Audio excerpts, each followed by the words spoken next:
So today I am going to talk about, on this auspicious occasion of the Guru Purnima, also known as the Vyas Purnima, I am going to talk on the concept of how the SatGuru and his lineage, which is known as the Guru Tattva or the Guru Parampara or the Gurutva, there is no word for the masterhood, how it works at different levels of existence.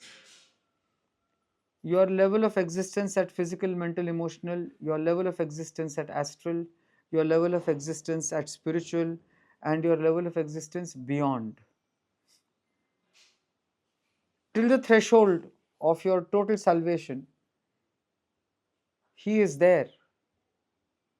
You cannot have a single moment where He is not there for certain energies to work in certain ways. I would like to start from a cosmic level and come down.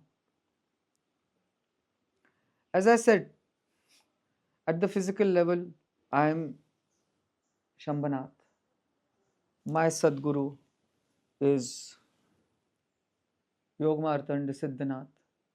His SatGuru is Gyan Avatar Shri Yukteswar Giri, and his master is Bhartarinath, Yoga Avatar Lahari Mahasaya. So this is the parampara. This is at the physical level.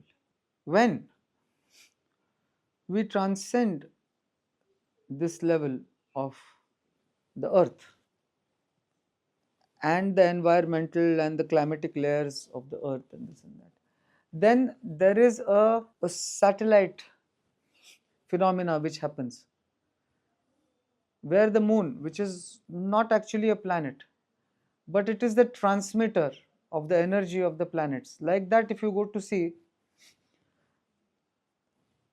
there are only 7 planets. Surya is a star. Rahu and Ketu are Chaya Grahas.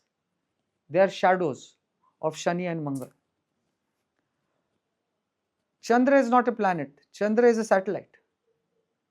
But since Chandra is the strongest conveyor, which is a bridge between the earthly and the galactic spheres, it has been given the position of a planet. Now over there, the same Guru-Shishya Tattva works at galactic level. Then it goes a step higher and works from the level of nakshatra, constellations, which is the astral level. Over there, it is the threshold between the galactic and intergalactic. First, it is worldly, earthly, then it is intragalactic, between the planets, and then it is intergalactic, between galaxies. That is the astral level where nakshatras work, where even distant galaxies are visible and have effects on us. Like if you see the Mruga Nakshatra, the center star in the arrow which has hit the deer is not a star, it is a whole different galaxy. Then that is the astral level, which is in between the mana and the chaitanya. Then when you cross that level of existence and go and relate and identify yourself not as the individual soul awareness and as the cosmic consciousness, then starts the galactic phenomena. Now from there to here, there is a huge chain of many things which do. So at physical level, the basic karmas, the praptan karma, the immediate karma that you do. I slapped somebody, he slapped me back. Tit for tat. I gave somebody a loan, he gave me a gift. I gave somebody flowers, he gave me a cake. Immediate praptan karma. यहीं के यहीं, अभी के अभी, इसी जिंदगी में हिसाब किताब. The second level, which is the galactic level, the astrological level, where you have come with your prarabdha from your sanchit, you have taken a little bit of luggage, karmic luggage, and come down. Then your stars start behaving according to and in a congenial way, so that those karmas are resolved, or you are given the fruits, the good or the bad. You're given the punishments or the awards for your past life karmas and the karmas before. So the first is the human interactive relation, interactive science of soul to soul. Then comes the astrological or the horoscopical science of the effects of the stars and planets according to your whatever package of karma. Then you go to the astral level, which is intergalactic. Over there in the astral, this thing is the bigger karmic, but still governed by constellations. First governance is your discrimination, how you want to govern a situation. The second government is that of the planets at the level of the galactic.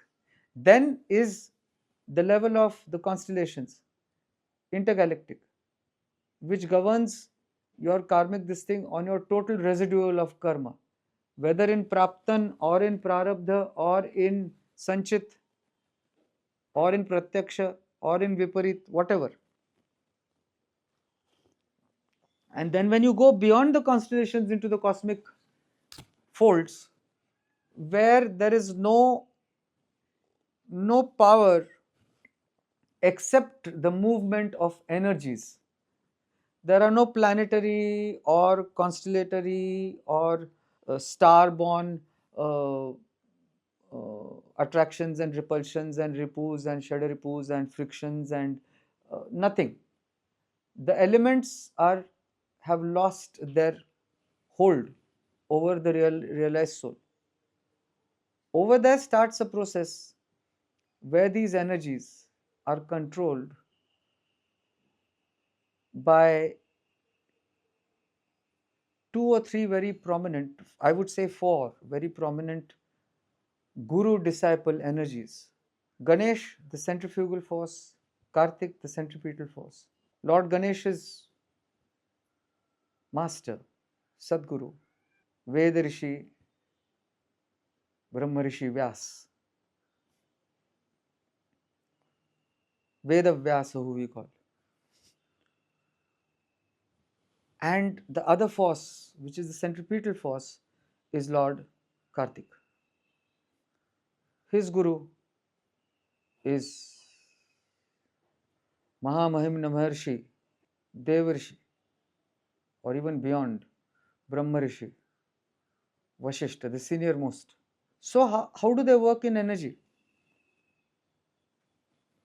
So Ganesh is the centrifugal force which is spinning, and the energy is going outwards from the center. So the energy which harnesses this outward flow of energy and puts it into a perfect circle, creating a circumference beyond which this energy cannot flow out, is Veda Vyasa. In Sanskrit, circumference is called Vyasa. And the center point from where the energy, the vortex, the power vortex from where the energy is going out, is called Ganatavya. From there, the radius is Gana. The radius multiplied into 2 becomes the diameter, is V Gana. But the point from where it starts is Gana. Gananam Tvam Ganapatim. The Ganatavya, the destination which is reached to travel further from. The second phenomena is the Guru-Shishya phenomena between Kartik and Vasishtha. Kartik is centripetal force, that is pulling in, withdrawing in, and getting in the energies to where they sprung out. Skanda, he is called, Kartik. skand, spand, kand. So the kand is the place of sprout. Anand kand. So, and Vasishtha in Hindi, if you say, this is the specific place I have to reach. So, this is the Vishishtha sthan. So, the one who withdraws the centripetal to reach the correct point, the Ganatavya, and hit the spanda, is the skanda being pulled in with the gravity of Vishishtha sthana is Vasishtha.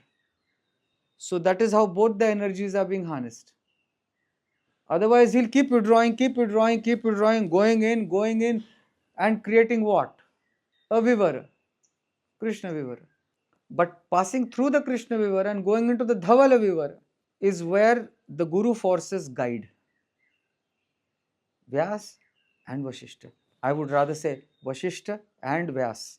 Vasishtha is senior. Now you will say, how does all this cosmic blah blah blah come into our lives? So the SatGuru starts with the same in our lives.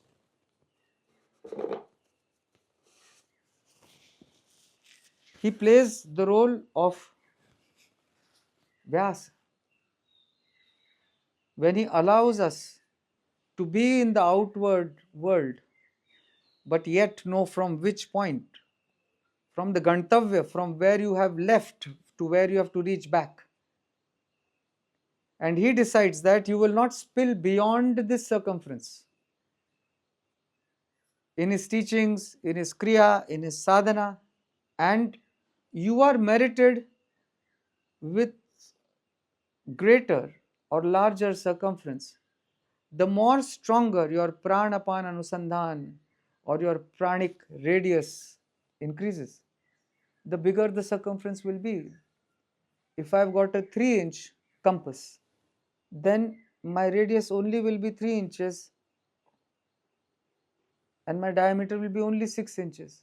But if I've got 6 inches, then it will be 12 inches and the radius accordingly. But if I've got 15 feet, then it will be 15. That is how my energy spreads.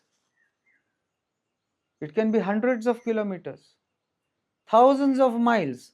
It depends on how much I have applied myself to the sadhana. That much circumference, that much vyasa, my master will give me.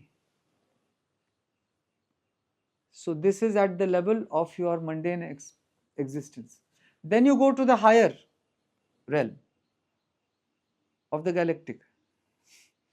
Over there also, certain karmas with certain pranic strength can be wavered off. Certain can be diluted, certain can be diverted, certain can become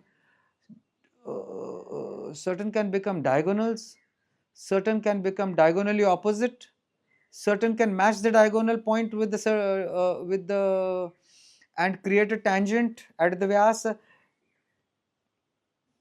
Anything can be done at that level. So that is from the geometrical, geographical, topological, physical, earthly world. He magnifies, and so does the disciple, if at all the disciple is in tandem and in correct frequency with the master. Then he goes to the higher level. Even at the level of dilution, diversion, destruction of karma, it all is still at the level of thought and emotions. He changes them. Till yesterday I used to feel, bash up this fellow. Today I feel no. What's the point bashing him up? If there is something so bad in him, why don't I try and transform him into a good person? Why don't I bash the evil inside him instead of bashing him? That evil will come as a different energy, in a different life, as a different person. Like Kaushalya asked Ram when he came back to Ayodhya, क्यों रावण को मार दिया? So he said, माँ, रावण को मैंने नहीं मारा, रावण को मैंने मारा है. Okay, so when you go to that level, then you're working absolutely on a certain faculty or this thing where there is karmanyavadhikarasya ma phaleshu kadachana. You are not bothered about the karma. You are performing it because it needs to be performed. There is no emotions, there is no thought process, there is no sentiment and element and filament or nothing attached to it. There is only Sat Sat Viveka Buddhi working from a Sthita Prajna, stable, unshakable place. Sthairya, Dhairya, Shaurya, Virya. फिर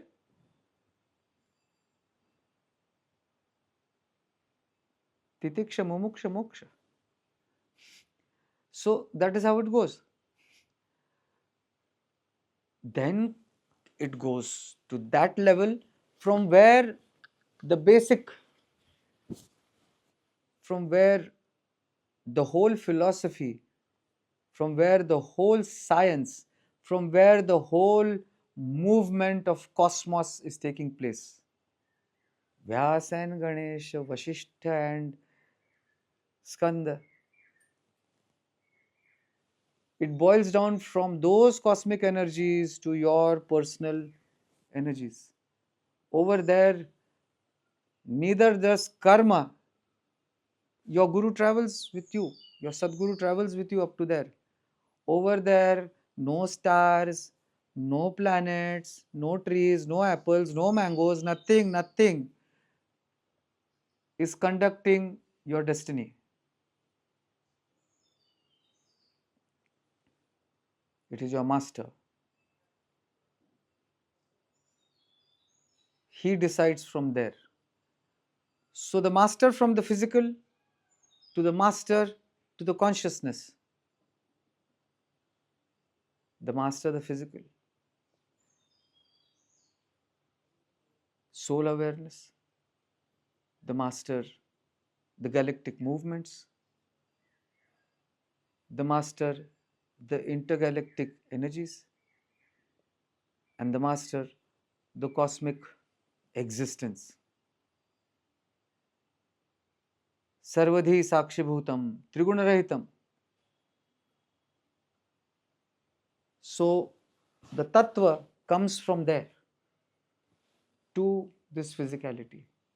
And that is the importance of Guru Purnima, which is known as the Vyas Purnima.